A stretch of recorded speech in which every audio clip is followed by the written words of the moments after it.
Pratik. Hello everyone, my name is Gufran Chaudhary and in this video we are going to start our word number 145 because in previous some classes हम लोगों ने word number 144 तक देख लिया है और यहाँ से शुरू करते हैं। इसके बाद जस्ट ये आपको क्वेश्चन दिखाई देगा और इस क्वेश्चन का मुझे ईयर तो याद नहीं है। आई थिंक 2022 की बात है ये या फिर 2021 की बात है। हाँ 2021 की बात है आई थिंक एग्जैक्टली। ये जो BLLB का क्वेश्चन है वो 2021 में आया था जहाँ तक मुझे याद है, ठीक है ना। अच्छा एक चीज़ और है, कई सारे स्टूडेंट हैं उनकी एक क्वेरी रहती है हमेशा से ही।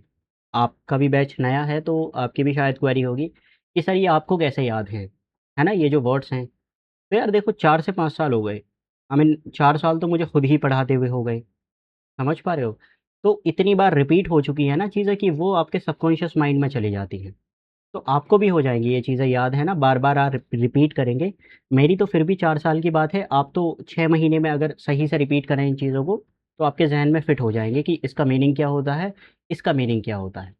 तो कोई रॉकेट साइंस इसमें है नहीं। अगर आप जितना the more you revise the better you become at it, simple सा फंडा होता है। जितनी बार आप रिवीजन करेंगे उतना अच्छा आप इसमें बनते रहेंगे। कोई बहुत ज़्यादा मुश्किल भी नहीं है ये, ठीक है ना। तो ये हमारी क्लास नंबर 10 है वन वर्ड सब्सटीट्यूशन की। एंड एक्चुअल में these are not one word substitutions, इसको हमें वोकैब कहना चाहिए, प्रॉपर वोकैब। और इस चीज़ का आपको तब समझ आएगा जब हम क्वेश्चंस करेंगे ना, हमारे जो PYQ में क्वेश्चंस आए हैं आज तक हमारे एग्जाम में, वो जब हम करेंगे तब आपको समझ आएगा कि हाँ यार, मतलब हमें लगता है कि वन वर्ड सब्सटीट्यूशन अलग से पढ़ने होते हैं, सिनोनिम अलग से पढ़ने होते हैं, एंटोनिम अलग से पढ़ने होते हैं, but this is not truth. और इतना अभी तक आपको देखकर समझ में आ चुका होगा कि हाँ यार बात तो सही है, अलग अलग से नहीं, अभी हम सभी चीज़ें सेम पढ़ रहे हैं और ऐसा ही आपको पढ़ने मिलेंगे। तो कहीं कहीं आपको डेफिनेशन ऑलरेडी लिखी हुई मिलेगी, बट जो एक्स्ट्रा चीज़ें होंगी वो मैं आपको बता दूंगा यहाँ से। So let's begin. This is 140 word number 145। इसका मतलब होता है फ्लोट सम। अच्छा what is flotsam, because F से वर्ड चल रहा है ना तो मैंने एफ का ही लिया है यहाँ पे। फ्लोट सम का मतलब होता है फ्लोटिंग रैकेज। अब हो सकता है बहुत सारे बच्चों को प्रॉब्लम हो कि सर ये रैकेज क्या होता है। कोई नहीं, I understand your problem. Wreckage का मतलब होता है, हिंदी में आपने सुना होगा, मलबा, ठीक है। रैकेज का मतलब क्या होता है, मलबा। जैसे किसी बिल्डिंग को डिस्ट्रॉय किया जाए तो उसके बाद जो उसका मलबा बचता है उसको ही रैकेज कहा जाता है। तो फ्लोटिंग रैकेज। अब फ्लोट का मतलब क्या होता है, तैरना होता है ना। फ्लोट का मतलब तैरना होता है, कोई चीज़ जो पानी नीचे से अपना क्या लगाता है, फोर्स लगाता है एंड कोई भी चीज़ तैरती है। तो फ्लोटिंग रैकेज से हम समझ पा रहे हैं कि कोई भी जो मलबा है वो पानी में तैर रहा होगा, यही इसका मतलब है। अच्छा एक चीज़ हो रही है यहाँ पे, and that is from a ship. मतलब ये है कि कोई भी जो मलबा है, अब ये मलबा भी बहुत सारे तरीके का होगा ना, रैकेज बहुत सारे तरीके का होगा। देखिए आपके पास कोई बाइक है, आपके पास कोई कार है, तो अगर आप उसके पार्ट्स को डिस्ट्रॉय करते हैं तो वो भी मलबा बन जाएगा। बट ये पर्टिकुलरली है जो कि शिप से निकला है, फ्रॉम अ शिप। यहाँ पे अगर मैं छोटा सा लिखने की कोशिश करूँ तो it would be from a ship. Floating wreckage तो है बट कहाँ से है, फ्रॉम अ शिप, यानी कि किसी शिप से निकला हुआ है, फ्रॉम अ शिप। ये चीज़ हो जाएगी। बट आपको याद क्या रखना, आपको याद रखना ये कि फ्लोट सम का, फ्लोट से ही समझ आ रहा होगा, फ्लोट का मतलब तैरना ही होता है। सो यहाँ पे आप समझने की कोशिश करो कि कोई भी जो मलबा है वो तैरता हुआ मलबा है। अब ये मलबा आया कहाँ से, ये आया किसी शिप से, जो शिप होता है। इसके जैसा एक एग्जाम्पल और भी है, आई मीन एक वर्ड और भी होता है, विच इज़ यहाँ पे मैं कराता हूँ जेट सम। ये तो हुआ flotsam and the second one is jetsam. Jetsam, sir इसका मतलब क्या होता है। इसका मतलब भी ऑलमोस्ट सेम होता है बट इसमें थोड़ा सा डिफरेंस है, और वो क्या है, ये चीज़ें हैं, ये मलबा है, ये सामान है, यानी कि यहाँ पे कहना चाहिए मुझे गुड्स, जो क्या किया जाता है, डेलिबरेटली, जानबूझकर फेंका जाता है। डेलिबरेटली यानी कि जानबूझकर, डेलिबरेटली, ठीक है। Goods deliberately thrown away, thrown away, यानी कि जिनको फेंका जाता है, ये है यहाँ पर। ये क्या है सर, इनको फेंका जाता है जानबूझकर, फ्रॉम अ शिप। यहाँ पर भी आगे फ्रॉम अ शिप हो जाएगा, यहाँ पे आप चाहें तो लिख सकते हैं। अब दोनों में डिफरेंस क्या हुआ, देखिए एक चीज़ तो ये है कि यहाँ पर जो है ना, जो मलबा है, हो सकता है आपके शिप पर रखा है और वो गिर जाए, या समथिंग लाइक दैट। आप कह सकते हैं कि जहाज में से कोई चीज़ टूट गई तो वो भी पानी में ही गिरेगी ना, बिकॉज हमारे पास वाटर बॉडी ही है, तो वहाँ पर ही टूटेगी। तो वो चीज़ फ्लोटिंग रेकेज होता है। लेकिन आपका जो शिप है, उस शिप पर बहुत सारे कंटेनर भरे होते हैं। अब आपने सुना होगा जब ये जो शिप होते हैं ना वो पैसिफिक ओशियन में या फिर अटलांटिक ओशियन में होते हैं तो वहाँ बहुत बड़े-बड़े करंट्स आते हैं। तो इस वजह से जहाज़ जो है ना, जो शिप होता है वो इधर-उधर क्या करता है, बैलेंस बिगड़ जाता है उसका। तो कभी-कभी जहाज़ पे से जितना भी एक्स्ट्रा सामान है, ताकि वो लाइटन हो जाए, ताकि वो हल्का हो जाए, उसमें से सामान को, कंटेनर को फेंका जाता है। ठीक है ना? ताकि वो डूबे ना। भई something is better than nothing. हमारा कुछ नुकसान हो जाए, मतलब बहुत ज़्यादा नुकसान होने से बेटर है कि कम नुकसान हो जाए। तो इसलिए सामान को जो जानबूझकर फेंका जाता है, इस चीज़ से, शिप से, उसको हम लोग क्या कहते हैं? उसको कहते हैं जेटसम। अब यहाँ पर क्या है, ये क्वेश्चन अभी मैं आपको समझाता हूँ। पहले तो हम ये समझिए आप यूसेज क्या है इसका। आफ्टर द स्टॉर्म यानी कि तूफ़ान आने के बाद में, फ्लोटसम कवर्ड द बीच। जो फ्लोटसम यानी कि जो तैरता हुआ मलबा था समुद्र में, है ना, ओशियन में जो तैरता हुआ मलबा था, उसने क्या कवर कर लिया? उसने बीच को कवर कर लिया। ऑब्वियसली ना, देखिए, ऑब्वियसली क्या, यहाँ पर ये मानकर चलिए ये ओशियन है, ठीक है ना? और ओशियन के साइड में ही क्या होता है? यहाँ पर बीच होता है। ओके, तो जो भी यहाँ पर मलबा पड़ा होगा, वो लहरों के द्वारा कहाँ पर आता है सर? वो आता है यहाँ पर, बीच पर आता है साइड में, जो कि ओशियनिक करंट होते हैं। हम ज्योग्राफी नहीं पढ़ना है। तो आप ये समझिए कैसे। सर फ्लोटसम का मतलब फ्लोटिंग रैकेज, एंड जेटसम का मतलब होता है जो जानबूझकर हम किसी सामान को फेंकते हैं। ठीक है ना? थ्रोन अवे यानी कि फेंका जाता है जानबूझकर। अब आते हैं हम इस वाले क्वेश्चन पर, जो कि एएमयू बीएलएलबी 2021 का है। यहाँ पर आप इस क्वेश्चन को सॉल्व करने का ट्राई करो। यहाँ पर लिखा है द शिप, यानी कि कोई शिप था, managed, the ship managed to survive the violent storm by casting its cargo overboard.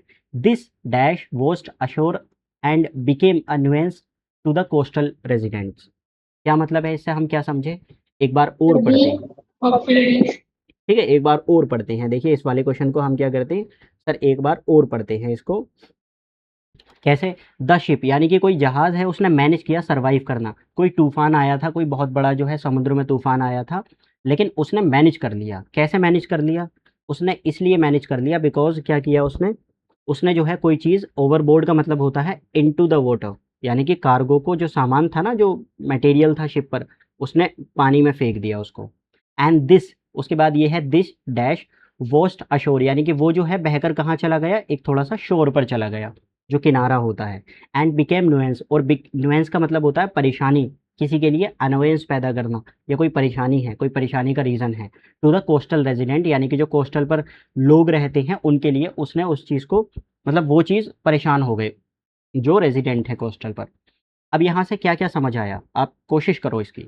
देखिए, एक वर्ड तो हो सकता है आपके लिए ये न्यू हो, ये मैं करा देता हूँ ताकि आप इसको कॉम्प्रिहेंड कर पाएँ। ये जो ओवरबोर्ड है, ठीक है?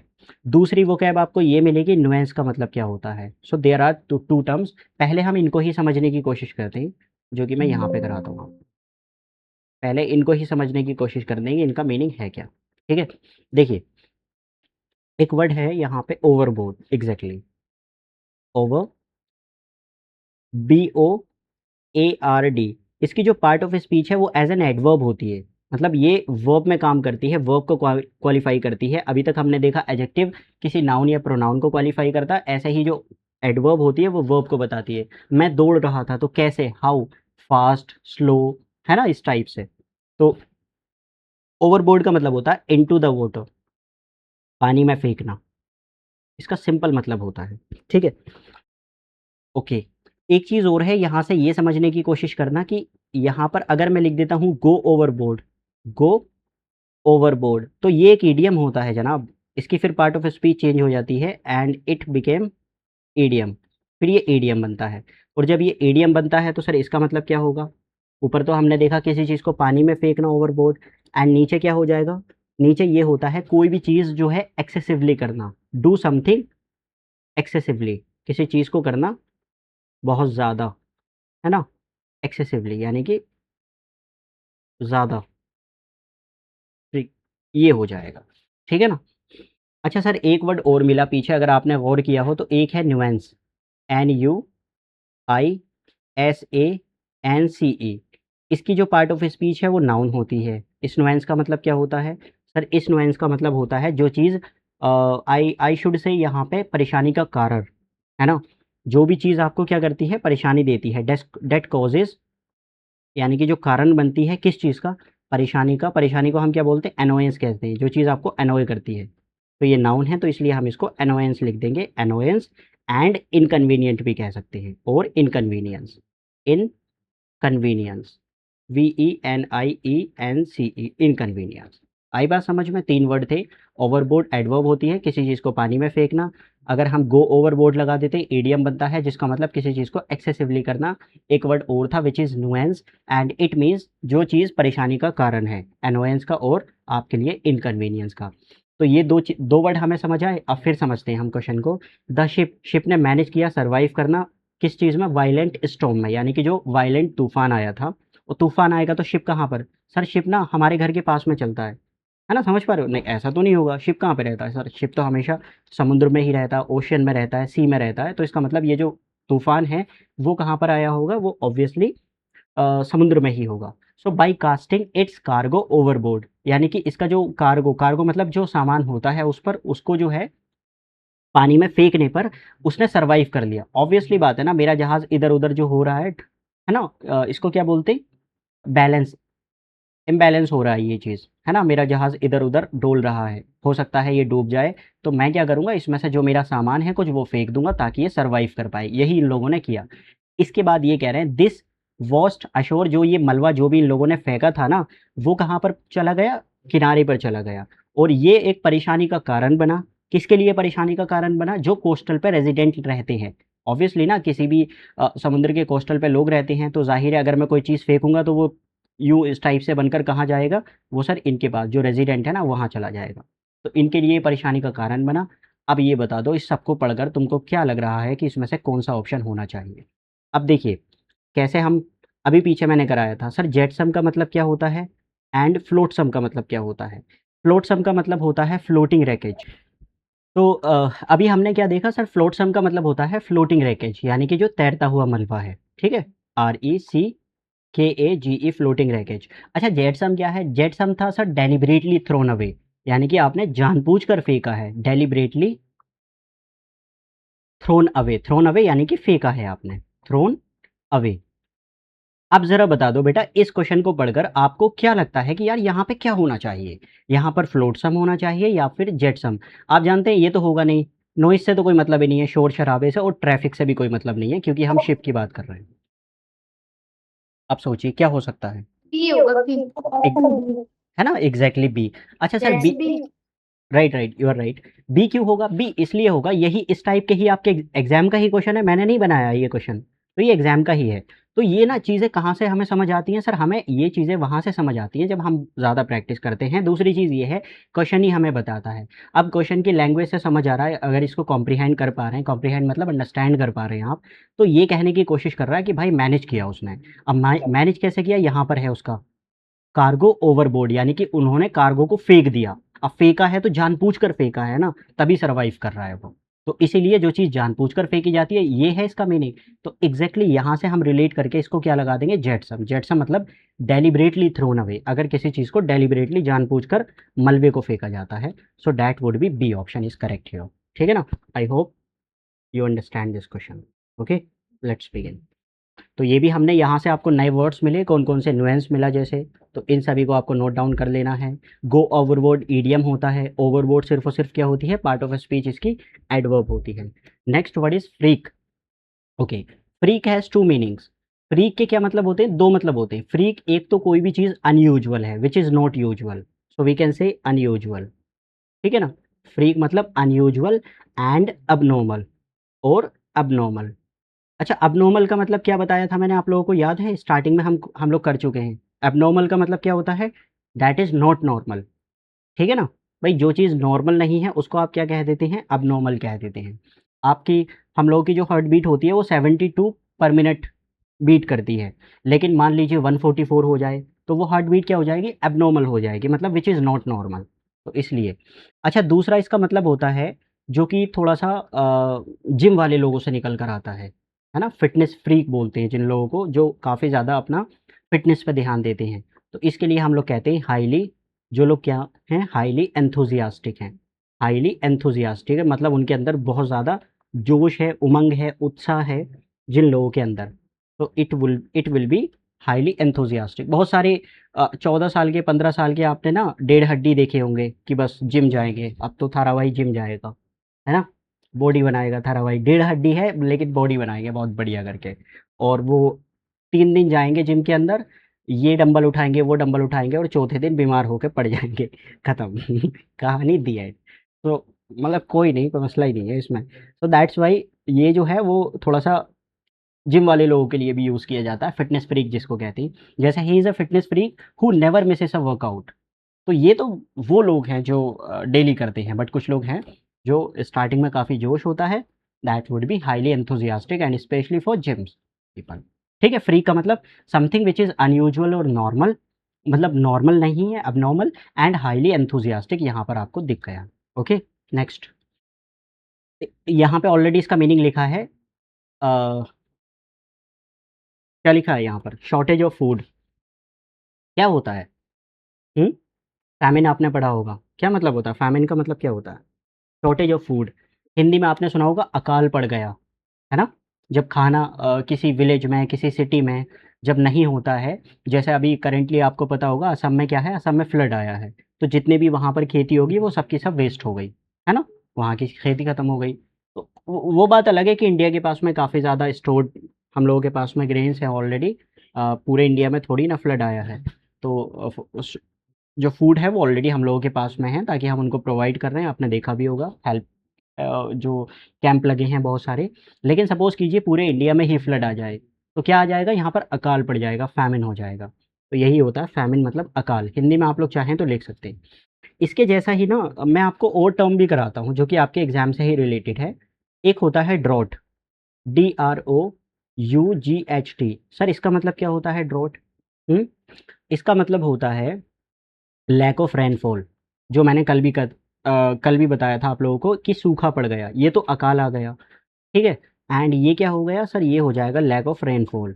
लैक ऑफ रेनफॉल, जहाँ बारिश ही ना हो, जहाँ सूखा पड़ जाए, रेनफॉल, रेनफॉल यानी कि सूखा, ठीक है ना, सूखा पड़ गया।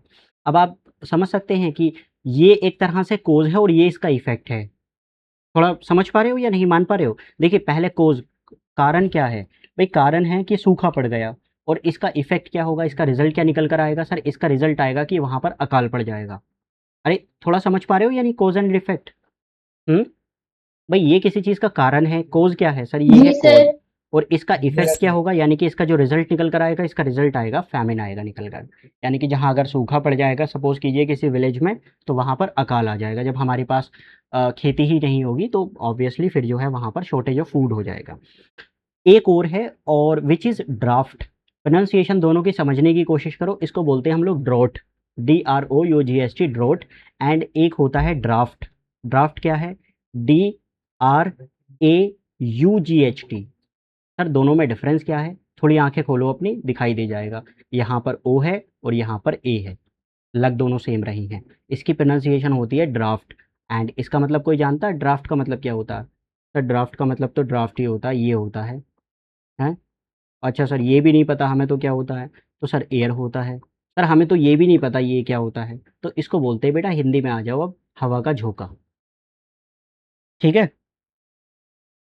समझ पा रहे हो? हिंदी में आपने सुना होगा हवा का झोंका, है ना, पवन के साथ साथ, हवा के साथ साथ मैं इधर चला, तो वही है ये। इसको बोलते हैं हवा का झोंका, ड्राफ्ट। ठीक है, इसलिए 3 वर्ड आपको मिले, एक तो ड्रोट, और एक मिला आपको draft, and the second one is famine. तो यहाँ है द सीवियर, यानी कि बहुत बुरी तरह से जो सूखा आया, ड्राफ्ट, DRO, हाँ drought, caused a famine in the region. ठीक है ना, यानी कि सूखे ने क्या कर दिया, इसका कारण ये हुआ कि वहां पर फैमिन आ गया। आगे बढ़ते हैं। Fauna. Fauna is we can say animals of a particular region. अब यहाँ से क्या समझे, एक और है इसके ही जैसी एक टर्म होती है विच इज फ्लोरा। फ्लोरा आपने सुना होगा, फ्लोरा एंड फोना। फ्लोरा याद कर सकते हो, फ्लावर से, इसमें फ्लावर आता है, यानी कि so the plants of a particular region, the plants,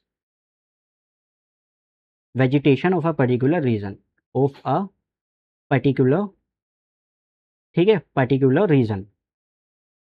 okay, इसको थोड़ा आप में से कोई एक्सप्लेन कर सकता है कि ये क्या समझ पा रहे हो, फोना और फ्लोरा से क्या मतलब, आप लोग क्या समझते हो, एक्सेप्ट द डेफिनेशन। यहाँ पर we are talking about plants of a particular region and animals of a particular region. Could you explain? क्या समझ पा रहे हो इससे? What do you understand by? देखो, ये होता क्या है, फ्लोरा एंड फ़ौना से आप क्या समझते हैं? फ्लोरा से मैं समझाता हूँ। देखिए, कश्मीर की हम बात करते हैं, we are talking about Kashmir. हम किसकी बात करते हैं? कश्मीर की बात करते हैं। अब आप जानते हैं कश्मीर में किस-किस चीज़ की खेती होती है? सर, कश्मीर में जो है ज़ाफ़रान की खेती होती है ना? आपने सुना होगा ज़ाफ़रान है, बाकी वहाँ के एप्पल होते हैं, ठीक है? और जितनी भी ठंडी चीज़ें होती हैं सॉरी जो हम जिसको कहते हैं क्या है ड्राई फ्रूट्स, जो ड्राई फ्रूट्स हैं हमारे वो कहाँ पे होते हैं सर? वो जनरली कहाँ पर होते हैं? कश्मीर में होते हैं, अगर हम इंडिया की बात करें तो। अब ऐसा है क्यों? सर वो तो हमारे यूपी में भी हो जाएँगे, सर वो तो अलीगढ़ में भी हो जाएँगे, क्या बात कर रहे हो सर? कैसी बात कर रहे हो? अभी रुको मैं अलीगढ़ में जो है ज़ाफ़रान की खेती करके दिखाता हूँ आपको। कर लोगे आप? नहीं कर पाएँगे। क्यों? सर उसके लिए एक स्पेशल आइडियल क्लाइमेटिक कंडीशन चाहिए कि बहुत ठंडी चाहिए वहाँ पे, है ना? माइनस में भी हो सकता है उसका टेम्परेचर और 10 डिग्री से कम होना चाहिए। एप्पल के सर क्या बात कर रहे हो? एप्पल तो हम अलीगढ़ में भी तो होते हैं सर, हमारे घर के पास में हमने देखे हैं, है ना? बगल वाली आंटी के घर में जो है पेड़ है एप्पल का, हम लोग खाते भी थे। अरे बेटा वो लोकल एप्पल होते हैं, असली वाला एप्पल आपने जो है वो कश्मीर में ही मिलेगा आपको। अच्छा ये बात है एग्ज़ैक्टली सर वो ज़ाफ़रान तो बड़ी बगल वाली आंटी भी उगाती थी ना, वो कहती थी कि बेटा ये ज़ाफ़रान है, बेटा वो लोकल वाला ज़ाफ़रान होगा, एक्चुअल वाला ज़ाफ़रान आपको ऊपर वाले एरिया में ही मिलेगा, है ना? कश्मीर वैली वगैरह में ही मिलेगा। तो उसका रीज़न क्या है? उसका रीज़न है वहाँ की स्पेशल क्लाइमेटिक कंडीशन, ये रीज़न है। अच्छा। ओके, अब हम बात करते हैं किसकी? सर वो गेहूँ की बात करते हैं। सर गेहूँ तो हमने देखा वो रशिया वाले जो है ना वो वहाँ सॉरी चाइना वाले सियाचिन ग्लेशियर के पास में ना गेहूँ को उगा रहे थे। अच्छा, कब देख लिया आपने? सर मैंने तो देखा था, टीवी पे देखा था मैंने। मेरे पास मैसेज आया था व्हाट्सएप पर। ऐसा नहीं हो सकता। क्यों नहीं हो सकता? बिकॉज़ उसकी क्लाइमेटिक कंडीशन नहीं है ऐसी। तो यहाँ से क्या समझते हो कि कुछ प्लांट्स हैं या कुछ एनिमल्स हैं वो पर्टिकुलर रीज़न के ही हैं कि वो वहाँ पर ही होंगे। है ना? जैसे खजूर है जिसको हम लोग डेट बोलते हैं। डेट जो है बेटा एक डेट तो वो वाली है ये, है ना? एक तो डेट वो है कि आप किसी के साथ जाते हैं। अच्छा दूसरी डेट ये है कि आप किसी के साथ सॉरी आप पुलिस के साथ जाते हैं और एक और डेट होती है और तीसरी ये होती है कि जिसको हम कहते हैं खजूर, ठीक है? फिर मैं समझा रहा हूँ कैसे? एक डेट ये है जो आप किसी के साथ जाते हैं। सर ये डेट कौन-सी है? ये डेट वो है जो आप पुलिस के साथ जाते हैं। और सर ये डेट कौन-सी है? सर ये डेट वो है जिसको हम खजूर बोलते हैं, ये हम खजूर खाते हैं। अच्छा, ओके। तो खजूर का अगर आपको पता हो तो कहाँ पर होती है? सूखे इलाके में, जो अरब वाले रीजन्स हैं ना सारी खजूर वहाँ पर होती है। तो ये है। तो दिस इज़ कॉल्ड फ्लोरा यानी कि अरब का फ्लोरा क्या है? वहाँ पर खजूर होगी या और भी कोई चीज़ हो सकती है। कश्मीर का फ्लोरा क्या है? उसकी जो है वहाँ पर एप्पल हैं, ज़ाफ़रान हैं या ड्राई फ्रूट्स हैं। सिमिलरली अगर हम उत्तर प्रदेश वाले और ये बिहार और मध्य प्रदेश वाले रीजन में आएँ तो यहाँ आपको गेहूँ की, चावल की बहुत ज़्यादा खेती दिखाई देगी। ये चीज़ है, समझ पा रहे हो? ऐसे ही फ़ौना, फ़ौना एनिमल से हम क्या समझते हैं पर्टिकुलर एनिमल्स की? तो सर जो बियर आपने सुना होगा पोलर बियर होते हैं। अब आप पोलर बियर से क्या समझे कि अर्थ का जो पोलर कंडीशन है जहाँ -50 डिग्री 60 डिग्री सेल्सियस टेम्परेचर होता है, अब उस पोलर बियर को आप उत्तर प्रदेश में लाकर जो है ना किसी ज़ू में डाल दिया आपने, वो बेचारा 2-3 दिन में मर जाएगा। क्यों? क्योंकि उसकी कंडीशन ही नहीं है यहाँ पे रहने की, इतनी गर्मी सह ही नहीं पाता। वो तो -50 -60 डिग्री में रहने वाला है। जैसे आपने देखा होगा पेंजिन, पेंगिन बोलते हैं, पेंजिन बोलते हैं उनको। क्या होती है वो? पेंजिन या पेंग्विन? पेंग्विन होता है आई थिंक। पेंगुइन। हुँ। तो पेंगुइन भी कहाँ है? सर पेंगुइन तो हमने बराबर में वो जमालपुर का एक नाला है यहाँ पर सर उसमें देखी थी पेंगुइन तो आपने टहलती हुई। नहीं है ना ऐसा? क्यों नहीं है? बिकॉज़ उसके लिए एक स्पेशल क्लाइमेटिक कंडीशन चाहिए। माइनस का -50 डिग्री 60 डिग्री टेम्परेचर चाहिए। तो ये है। समझ पाए या नहीं? फ्लोरा एंड फ़ौना क्या है? पर्टिकुलर इसीलिए हमने यहाँ पर एक टर्म का यूज़ किया है व्हिच इज़ पर्टिकुलर रीज़न। एक पर्टिकुलर रीज़न के एनिमल्स हैं ये, वहीं मिलेंगे वो बात अलग है आप ले आओ जैसे केन्या से केन्या में एक टाइगर रिज़र्व है तो मोदी जी लेकर आए थे 3 से 4 साल पहले आपने सुना होगा ना, टाइगर्स आए थे क्योंकि हमारे टाइगर एक्सटिंक्ट हो गए थे। तो ऐसे ही पर्टिकुलर रीज़न के ये क्या हैं? ये प्लांट्स हैं। और ज़्यादा इसको एक्सप्लेन करने की ज़रूरत तो नहीं है, समझ गए या नहीं? नेक्स्ट वर्ड इज़ फनैम्बुलिस्ट और इसमें हमेशा जितने भी बच्चे बुक से पढ़ाई कर रहे होंगे ना, वो सभी को प्रॉब्लम होती है।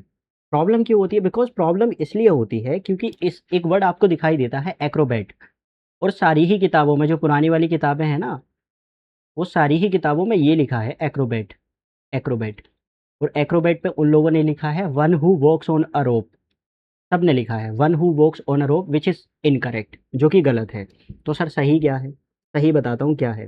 देखिए जनाब, पहली चीज़ तो हम यहाँ से एक रूट वर्ड लेकर चलते हैं विच इज़ एम्ब्यू, एम्बल, है ना, एम्बल होता है हमारे पास में ये ए, अभी दिखाता हूँ मैं आपको, ये है, देखिए ये AMBUL, ये this is a root word. तो सर इसका मीनिंग क्या होता है मैं करा देता हूँ यहाँ पे, don't worry about it. Ambul, जहाँ पर भी आपको ये एम्बुल दिखाई देगा, इसका मतलब निकल कर आता है वॉक से, ठीक है, यानी कि मूव करना या फिर वॉक करना, मूव करना या फिर वॉक करना, this is a root word. Okay sir, ये भी हमें समझ आ गया, कोई बात नहीं है, ये एक रूट वर्ड होता है। तो यहाँ भी कहीं ना कहीं चलने से ही निकल कर आ रहा होगा, सही बात है। सो एक्चुअल में जो पर्सन रोप पर चलता है, रस्सी पर चलता है, उस इंसान को हम ये कहते हैं फनेम्बुलिस्ट, है ना, one who walks on rope. Okay, एक और है जो अभी मैंने रिसेंटली कराया था which is acrobat, acro BAT। Sir ये कौन होता है? ये पर्सन वो है जो कि जिम्नास्टिक परफॉर्मेंस देता है। ये क्या करता है? ये परफॉर्म करता है, performs gymnastic, gymnastic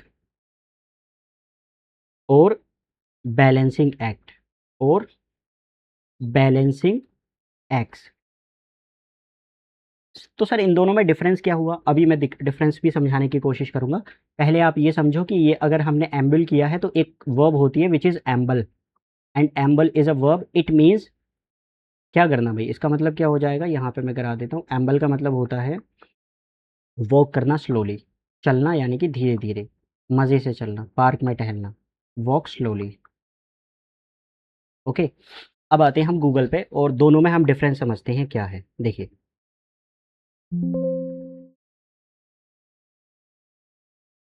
okay sir, अब हम जो है वो दोनों में आते हैं एंड डिफरेंस समझने की कोशिश करते हैं।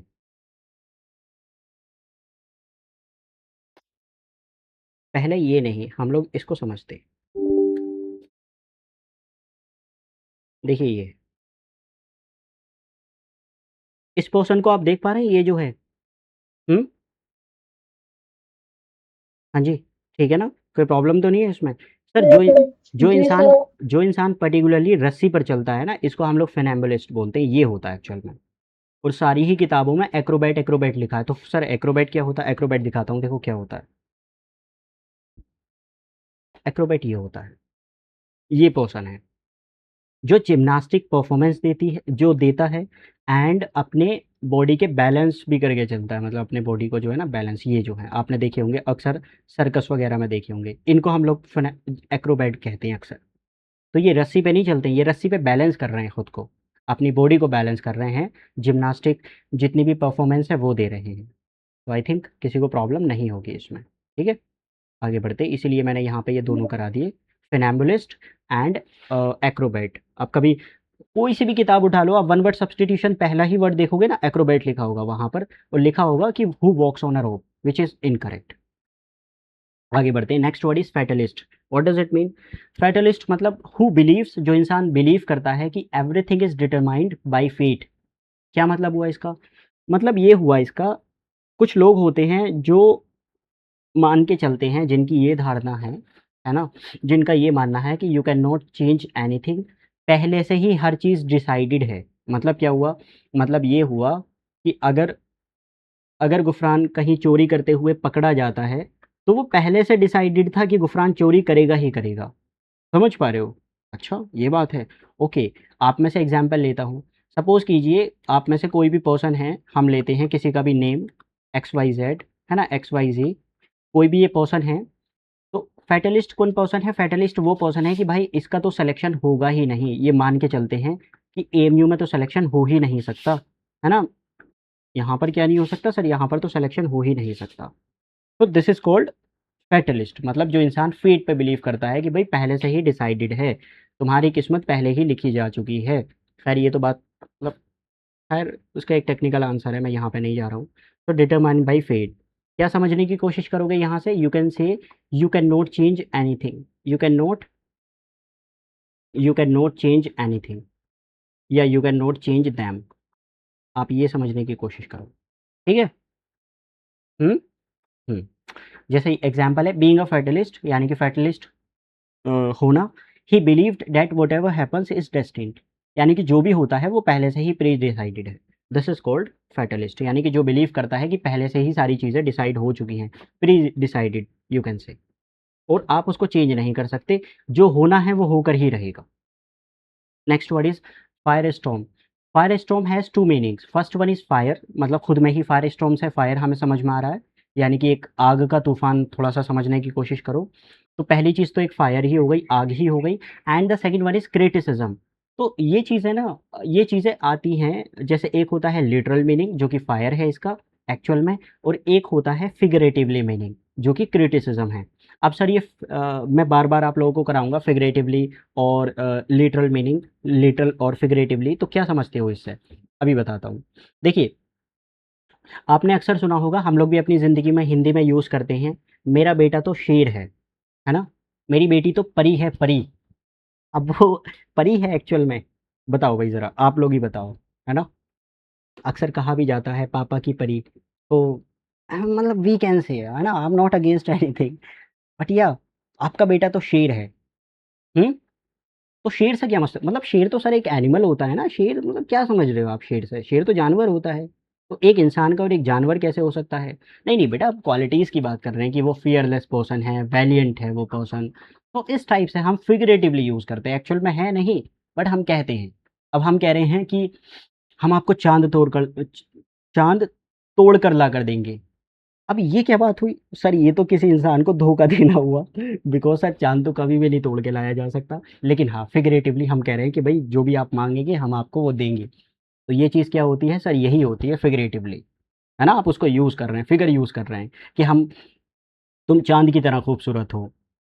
अब चाँद की तरह खूबसूरत कैसे कोई हो सकता है? बिकॉज़ चाँद तो जिस पर अपनी खुद की लाइट भी नहीं है, गड्ढे हैं वहाँ पर 40 आई मीन 2-2, 3-3 किलोमीटर के गड्ढे हैं, पूरा चाँद धूल से भरा हुआ है, रहने की जगह नहीं है। तो फिर क्यों वो सर, बस हम क्या कहें, दादाजी भी कहते थे तुम्हें चाँद चाँद तोड़ कर ला कर दूँगा, तो सर हमने सोचा हम भी कह देते हैं, कोई फ़ायदा ही हो जाएगा उससे। तो that's the reason which is called figuratively आप चीज़ों को यूज़ कर रहे हैं। तो क्रिटिसिज़्म भी क्या है सर? क्रिटिसिज़्म भी फिगरेटिवली यूज़ कर रहे हैं यहाँ पर, है ना? मतलब किसी इंसान को क्रिटिसाइज़ करना फिगरेटिवली। ओके। एंड फायर तो इसका लिटरल मीनिंग है ही। फायर मतलब फायर स्टोर्म मतलब आग ही है भाई। और फिगरेटिवली किसी इंसान को क्रिटिसिज्म करना, जो कि आपको नीचे 2 एग्ज़ाम्पल दिए हैं।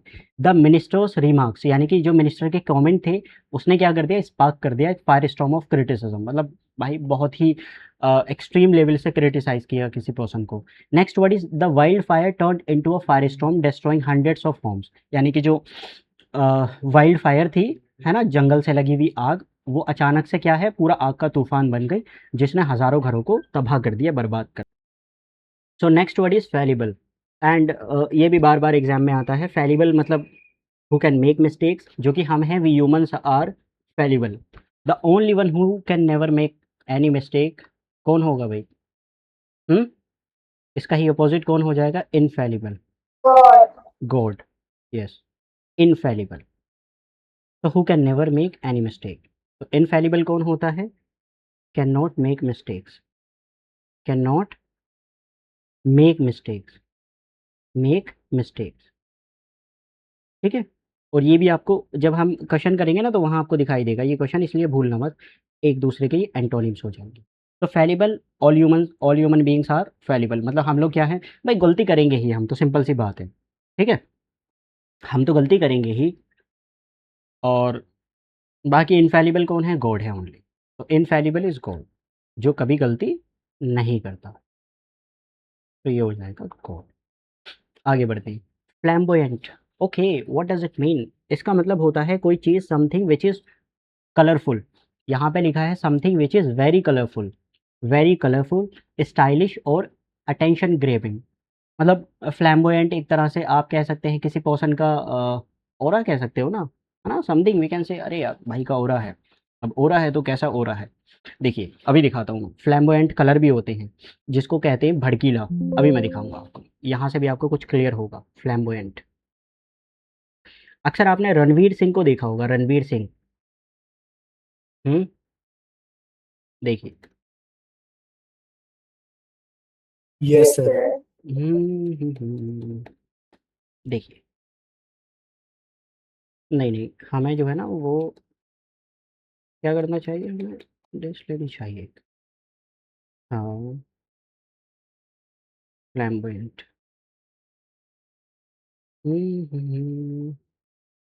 ये भी छोड़िए, हमें ये लेना चाहिए। क्या बोलते हो? इसके बारे में बताइए, क्या ख़्याल है आपका? ये जो यहाँ पर हैं, देख पा रहे हो ये चमकीला, भड़कीला कलर? अच्छा, इसको ही फ्लैम्बोयंट कहा जाता है ना? Flamboyant fashion something we can say. Okay, आप पहन पाओगे ये कपड़े? हाँ सर, क्यों नहीं, व्हाई नॉट? ये है, ये भाई साहब इधर आते हैं, इनकी बात कर रहा था मैं, ये, है ना? मैं भी सोच रहा हूँ एक ड्रेस ऐसे ही बना लूँ मैं भी, क्या बोलते हो आप लोग? है ना? हाँ, सही बात है सर, ये तो वेल डन। सही बात है ना, बना लिया जाए ऐसा कुछ, क्यों नहीं? Yes sir. ये नहीं, ये बनाएँगे हम, ये वाला, ये कपड़े। तो दिस इज़ कॉल्ड फ्लैम्बोयंट कलर्स। चमकीले, थोड़े से भड़कीले, अटेंशन ग्रैबिंग। अब वो बात अलग है, नेगेटिव वे में आप अटेंशन ग्रैब कर रहे हैं या पॉजिटिव वे में, it doesn't matter, but the matter is कि ये अटेंशन ग्रैब कर रहे हैं आपकी। तो वेरी वेरी कलरफुल, स्टाइलिश और अटेंशन ग्रैबिंग। और बाकी आप इसको हिंदी में अगर आप याद करना चाहें, तो हिंदी में यहाँ पर हिंदी वाले लिख सकते हैं भड़कीला। ठीक है? ओके, तो यहाँ पर है जैसे ही इज़ नोन, वो जाना जाता है, कैसे जाना जाता है? फॉर हिज फ्लैम्बोयंट ड्रेसिंग स्टाइल, यानी कि अपने थोड़ा-सा कलरफुल स्टाइल में, वो कलरफुल कपड़े पहनता है। अक्सर भी आपके कुछ दोस्त होंगे, है ना? मतलब मैं किसी को देखिए, मैं रेसिज़्म नहीं कर रहा हूँ, बट आपके दोस्त होंगे, एक तो वो खुद ही ब्लैक है, उसका कलर थोड़ा-सा डार्क स्किन है, और ऊपर से वो काली पैंट और ब्लैक शर्ट पहने पड़ा है ना? और कहेंगे यार ये क्या बात हो रही है राहुल? ये तो बड़ी गलत बात है। अच्छा, कोई पर्सन है जो कि थोड़ा-सा डल कलर है ना? और ऊपर से उसने रेड शर्ट पहन ली और we can say green pant पहन ली। अरे सर, ये क्या बात हो रही है? हाँ, तो यही फ्लैम्बोयंट होता है। वही तो मैं कहने की कोशिश कर रहा हूँ।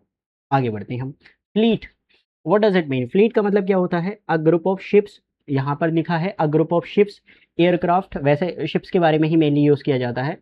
यानी कि बहुत सारी जो शिप्स हैं उनको ही फ्लीट कहा जाता है। ग्रुप ऑफ शिप्स या फिर एयरक्राफ्ट या फिर व्हीकल, कोई भी व्हीकल हो सकते हैं। जैसे बहुत सारी बाइक्स आप लेकर जा रहे हैं कहीं पर लद्दाख वगैरह, 20-25 बाइक, सो वो भी यू कैन से फ्लीट है। अब यहाँ पे ना इट हैज़ टू मीनिंग्स, जो लिखा नहीं है, मैं दूसरा मीनिंग कराता हूँ। इसका दूसरा मतलब क्या होता है? ये तो नाउन है ना? As a noun, as an adjective भी हम यूज़ करते हैं, और जब एज एन एडजेक्टिव यूज़ किया जाता है तो इसका मतलब होता है फिर समथिंग विच इज़ फास्ट, बहुत तेज़। और तेज़ की ही अगर आपको याद हो तो मैंने क्या कराया था? मैंने कराया था आपको रैपिड। रैपिड का मतलब भी बेटा फास्ट होता है, something which is very fast, उसको ही रैपिड कहा जाता है, क्योंकि रैपिड से ही मिलकर रैपिडो बना है। अगर आपको याद हो तो रैपिडो, कभी बुक की है रैपिडो? नहीं की। रैपिडो यहीं से मिलकर बना है, रैपिड से। रैपिड का मतलब ही फास्ट होता है, तो यहीं से आपको रैपिडो मिलती है। ओके, चलिए, रैपिड मतलब समथिंग विच इज़ फास्ट। अच्छा, एक चीज़ और है, अगर हम यहाँ पर बात कर रहे हैं अ ग्रुप ऑफ शिप्स की, सो वो होता है फ्लीट। ये बड़ा है, काफ़ी बड़ा काफ़िला, मतलब इसमें 25, 30 and 35, more than 35 something ships होंगे। बट एक ये भी तो है ना, 3 या 4 हो सकता है, 3 या 4, 5, 6, इतने भी तो शिप्स हो सकते हैं। सो उसके लिए एक स्पेशल टर्म है which is flotilla, flotilla, flotilla, ठीक है? उसके लिए एक स्पेशल टर्म है विच इज़ फ्लोटिला। तो ये क्या है? ये स्मॉल ग्रुप है, फ्लीट का ही स्मॉल है, मतलब अ स्मॉल फ्लीट, हम कह सकते हैं यहाँ पर छोटी फ्लीट। और फ्लीट हमने देखा कि ग्रुप होता है, ग्रुप किसका होता है? शिप्स का। आगे बढ़े हम लोग? हुँ? हाँ सर, ये बात तो सही है बिल्कुल। ये क्या है? फ्लीट का मतलब भी ग्रुप ऑफ शिप्स है, फ्लोटिला का मतलब भी ग्रुप ऑफ शिप्स है, बट ये स्मॉल होता है एंड ऊपर वाला लार्ज होता है। ओके, आगे बढ़ते हैं। Feasible, feasible means something which is possible to do. जैसे पॉसिबल क्या है? सर पॉसिबल ये है कि फ़ीज़िबल क्या चीज़ होती है? फ़ीज़िबल ये होती है, क्या है? मतलब जो किया जा सके, हिंदी में इसको कहते हैं जो किया जा सके। अब क्या कर सकते हैं आप? सर मैं ऐसा कर सकता हूँ कि मैं यमुना नदी जो है, मैं उसमें तैर सकता हूँ, बिल्कुल फ़ीज़िबल है ये। सर मैं खाना बना सकता हूँ, बिल्कुल फ़ीज़िबल है ये। अच्छा, सर मैं हाथी खा सकता हूँ। अरे! ये क्या बात हो रही है? ये तो फ़िज़िबल है ही नहीं। है ना। सर मैं हाथी खा सकता हूँ अकेला, क्या ये फिजिबल है? नहीं, मतलब ये किया नहीं जा सकता। तो इसीलिए कहते हैं फिजिबल समथिंग जो किया जा सके। इसके ही जैसा होता है विच इज़ वाइबल। एक और आपको सिनोनिम देखने के लिए मिलेगा विच इज़ वाइबल। ये भी वन वर्ड में ही आता है, वाइबल। सर इसका क्या मतलब होता है? इट मीन्स जो चीज़ कैपेबल है सक्सीड होने के लिए, capable of succeeding, capable of succeeding, यानी कि जो जिसमें सक्सेस रेट है, जो हो सकता है, जो पॉसिबल है, सक्सीडिंग और सर्वाइविंग। ठीक है ना, सर्वाइविंग। अच्छा सर मैं एक पानी वाली बाइक बनाऊंगा, ये क्या बात हुई? सर मैं पानी वाली कार बनाऊंगा, तो क्या ये वाइबल है? नहीं सर, मतलब क्या बात कर रहे हो, कैसी बेहुदा बातें कर रहे हो, ये वाइबल है ही नहीं। एक बात बताइए, क्या वाटर वाली कार कोई बन सकती है? क्या ये वाइबल है या नहीं, पानी की कार? ये बताओ पहले तो। इज इट वाइबल और नॉट? नहीं सर, कैसे, मतलब हाउ इज इट पॉसिबल? पानी से कार कैसे बना सकते हो? नहीं बना सकते ना, बिल्कुल। सो कैपेबल ऑफ सक्सीडिंग और सर्वाइविंग, जो कि वाइबल नहीं है। ठीक है, ओके। एक और है which is plausible. Plausible, plausible क्या होता है, यहाँ पर मैं कराता हूँ। प्लॉजिबल, प्लॉजिबल, प्लॉजिबल का क्या मतलब होता है? जिस पर विश्वास किया जा सके। बिलीवेबल, प्लॉजिबल से आप याद रखेंगे बिलीवेबल, BLIVABLE, बिलीवेबल, यानी कि जिस पर बिलीव किया जा सके, जो विश्वास किया जा सके। अब मान लीजिए आपने क्या कहा, आपने कहा ऐसा है, मैंने पूछा आपसे कि एक बात बताइए, आप कल क्लास में क्यों नहीं आए थे? आपने कहा सर मैं मार्च पे गया था। हैं? ये क्या बात हो रही है ना? आपका एक्सक्यूज़ क्या था? सर आपका एक्सक्यूज़ था मैं मार्च पे गया था। तो क्या ये प्लॉजिबल है? नहीं सर, ये प्लॉजिबल नहीं है। तो प्लॉजिबल क्या होगा? सर मेरी तबीयत ख़राब थी, इसी वजह से मैंने क्लास अटेंड नहीं की। हाँ, दिस इज़ प्लॉजिबल, यानी कि जिस पर विश्वास किया जा सकता है। दूसरी चीज़ आप क्या कह रहे हैं?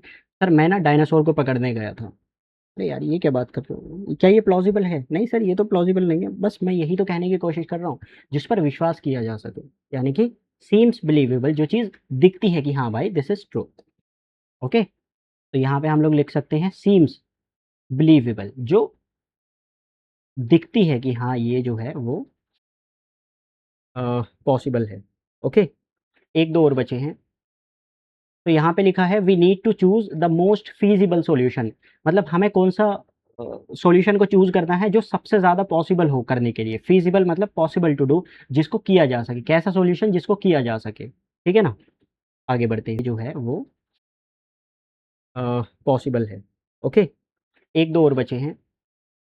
तो यहाँ पे लिखा है we need to choose the most feasible solution, मतलब हमें कौन सा सॉल्यूशन को चूज़ करना है जो सबसे ज़्यादा पॉसिबल हो करने के लिए। फीजिबल मतलब पॉसिबल टू डू, जिसको किया जा सके। कैसा सॉल्यूशन? जिसको किया जा सके। ठीक है ना, आगे बढ़ते हैं। फेलनी, फेलनी होते हैं सीरियस क्राइम्स। अब ये सीरियस क्राइम्स कौन कौन से होते हैं? सीरियस क्राइम्स की कैटेगरी में आते हैं, बताना ज़रा कौन कौन, क्या लगता है आप लोगों को, क्या क्या हो सकता है? Sir, murder.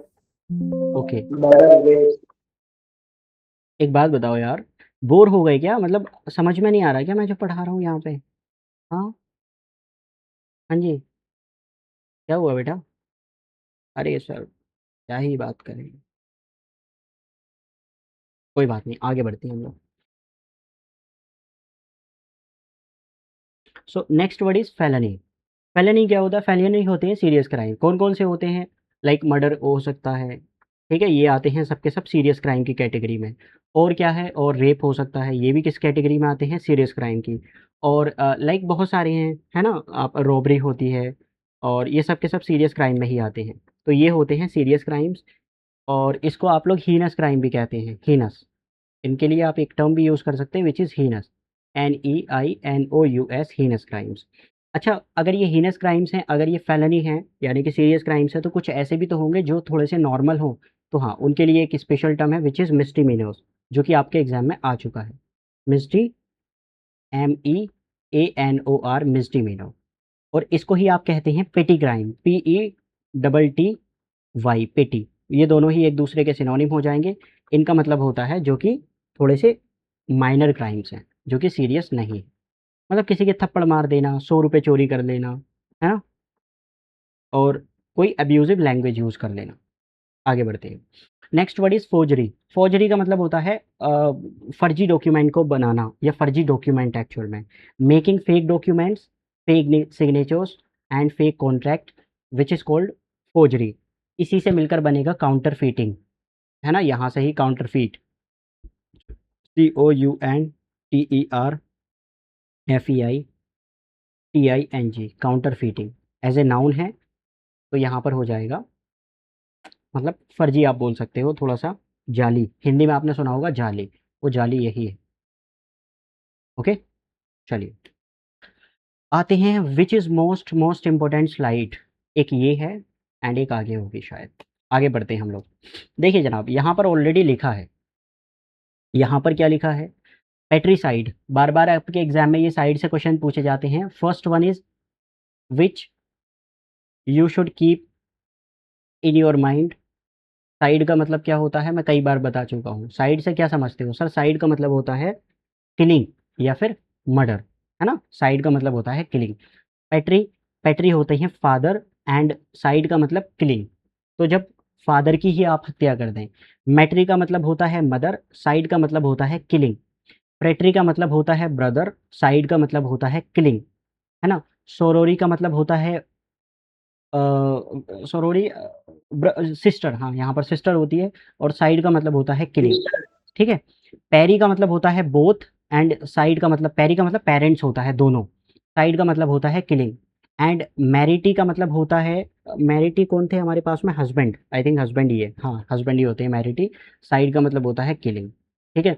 ऑक्सोरी का मतलब होता है वाइफ, साइड का मतलब होता है किलिंग।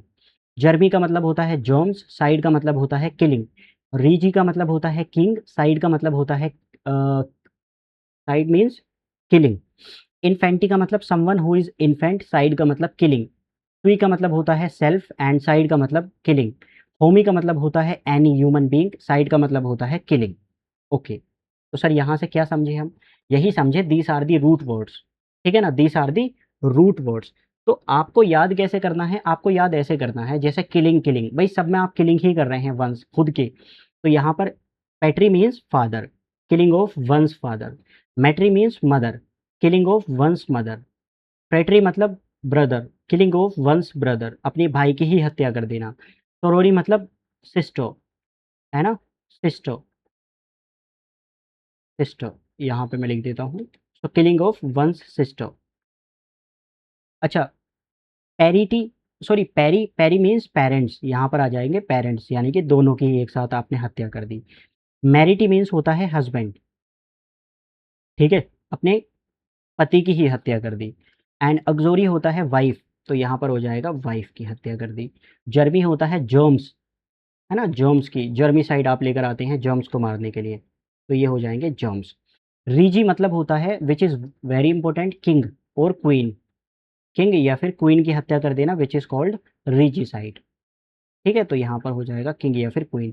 इन्फेंटी मतलब कोई इन्फेंट है, और इन्फेंट हम कहते हैं कोई 1 साल का बेबी है, ठीक है, 6 महीने का है, 2 महीने का है, 3 महीने का है, तो किसी भी बेबी की किलिंग करना।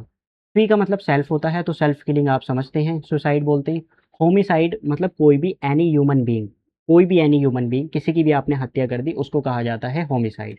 एक और मैं कराने की कोशिश करूँगा which is the last one, and एक आपने सुना होगा जो कि काफ़ी ज़्यादा ट्रेंडिंग में था, काफ़ी ज़्यादा सुनने में आया होगा आपके, एंड विच इज़ जेनोसाइड, ठीक है। जेनोसाइड, सर इससे क्या मतलब है? जेनोसाइड क्या होता है? जेनोसाइड होता है किसी भी एक बहुत बड़े मास किलिंग। याद करने के लिए मैं अभी आपको बताऊंगा कैसे आपको याद करना है, मेन बताता हूँ।